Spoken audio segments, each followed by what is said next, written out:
To date, the UK has sent Ukraine around £18 billion, making it the second largest funder after the US. That's roughly £700 for every household, comparable to what the UK spends on the police. This is despite the war now entering its 5th year and a more balanced dialogue that we're seeing in other countries. Meanwhile, in the UK, we're told by our betters that not questioning it is actually a good thing. Well, we shouldn't for a moment forget that the Kremlin is watching every division in our country. We have got to work on the basis that we will be at war in some shape or form with Russia within 3 to 5 years. And I think that is a fairly common view amongst people who are full-time immersed in this whole military planning scenario. You can tell a lot about the health of a democracy by what you're not allowed to question. This video questions the silence and explores how unyielding support for a country 1,500 miles away, no matter the challenges at home, became a moral litmus test in the UK.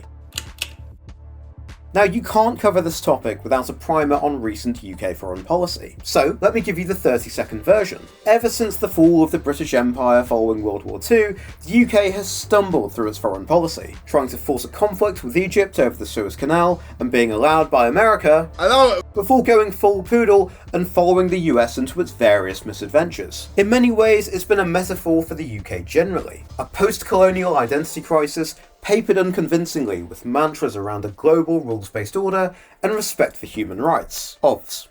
But in recent years, the UK has put aside any pretense of actually having its own view on foreign affairs. Instead, the country became a glorified wallet, especially on international aid, becoming one of only a handful of countries, alongside Sweden and Norway, to spend almost a penny in every pound on it. But soon, this moral foreign policy of remitting money abroad would start sitting uncomfortably alongside a flailing economy at home and a new conflict brewing at the perimeter of Europe. The Russian invasion of Ukraine in 2021 provoked a strong reaction in the UK. Less than a decade after London 2012 and the division of Brexit, the war seemed to galvanise a new sense of national purpose. Blue and yellow bunting was flying off the shelves, and a genuine sense of moral outrage and empathy swept the country. I remember watching it all and feeling torn. On the one hand, it's not hard to feel pride when a country seems to live its values and stand up for what it preaches. The people of Ukraine had been through a lot, and I can see why people wanted to help. On the other, it was never explained why, in a world of fragile states and mass displacement, one group of people should receive unconditional funding and support. After all, many ardent supporters of Ukraine could scarcely pick it out on a map.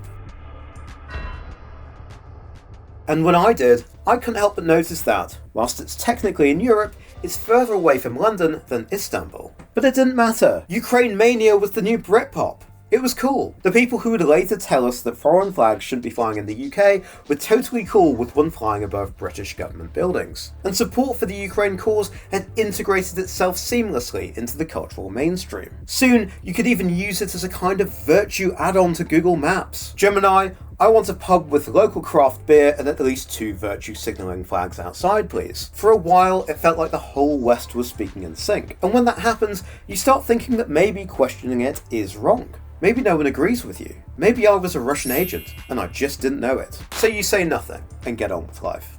Like the amount of money that's involved in something like Ukraine, whether or not you're pro us helping Ukraine or not. Where did we come up with all that money, and why don't we have that money to fix America? We are getting to a place where we're going to be functionally on the hook to pay for Ukrainian pensioners, to rebuild the entire country. Right. We need to bring the killing to a stop, and that's what American leadership should be doing, not writing more blank checks to the war. As 2024 drew on, I started to wonder if it hadn't just been me after all. If perhaps there were others who had sympathy for Ukraine, but wondered whether spending those billions of dollars might be better spent on, fixing our own problems. Yet it appeared that the political class in the UK hadn't got the memo. From Boris Johnson to Rishi Sunak to Keir Starmer, every time there was a foreign policy announcement, taxpayers would wince. That's because UK foreign policy had just become flying to Kiev to wear a flak jacket and hand over a novelty-sized cheque. And it was like giving it to the Cookie Monster. More taxpayer money going up in plumes of smoke,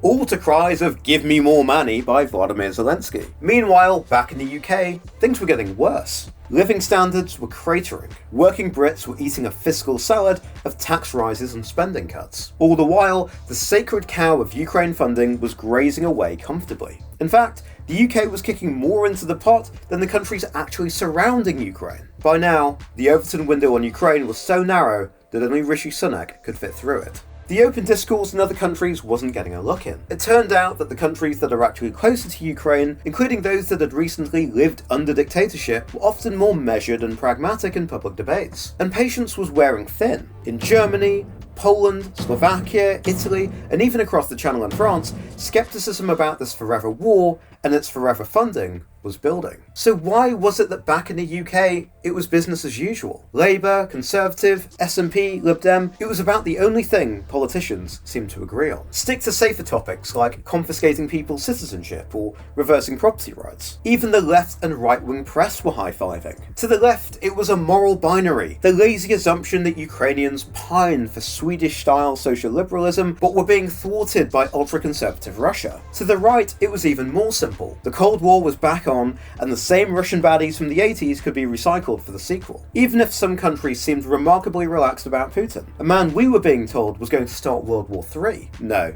Like backing down at an auction for blind children, it was a faux pas to talk about the money. After all, this wasn't even policy. It was a moral crusade. There was no historical complexity, nothing that could possibly be construed as Western aggression, no proxy war. If we tolerated this, our children would be next. Apparently. All the while, the place we were sending all of this dough to seemed to have a real problem with corruption. Prior to the Russian invasion, the Transparency International Corruption Index ranked Ukraine 122nd. But surely all of that liberal democracy money flowing must have reformed things. Meh. It's not like they're not trying. Ukraine now ranks around 105th. Below the transparent beacons of Lesotho and Gambia. It turns out that we'd been doing what Western governments are beloved of doing, shoveling taxpayer cash to countries with deep corruption problems. Yet for whatever reason, the mainstream media struggled to connect these two fairly obvious dots. Lots of Western money on the one hand, bad corruption problems on the other. It felt like someone ought to be asking, maybe we shouldn't be sending that money? If you've asked the questions, others won't. When you've never taken sides in any war, revolution, or election.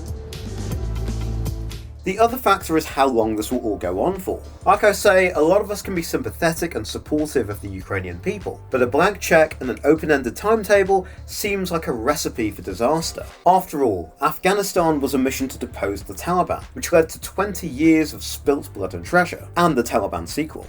We deposed Saddam Hussein in Iraq because of Israel. Sorry, because of whatever Colin said. And whatever happened there, it went on for 15 years. But it's okay. The resolve of the West won't be broken. Not for a country that most supporters still can't pick out on a map. And it clearly matters as much to us as Russia, right? And at least the rest of the world has our back. For what it's worth, I'll be brutally honest and tell you that I don't know what I think about the future of Western support for Ukraine. But it's worth remembering that, in a world of deep suffering, we make choices about which suffering to alleviate every day. I also think that the UK has a case of selective Churchillianism, that we ought to fight anyone breaking the rules-based order, on the beaches, on the landing grounds, basically anywhere the US says is allowed. And to zoom out, the West more broadly is floating on a mountain of debt and division, with seemingly no plan to deal with its own problems, which is the fault of our elite. So when that same elite tells you not to look somewhere, I think the best thing to do is look. And if we're not trusted to even ask basic questions of where our money is going, what does that tell you about our political class?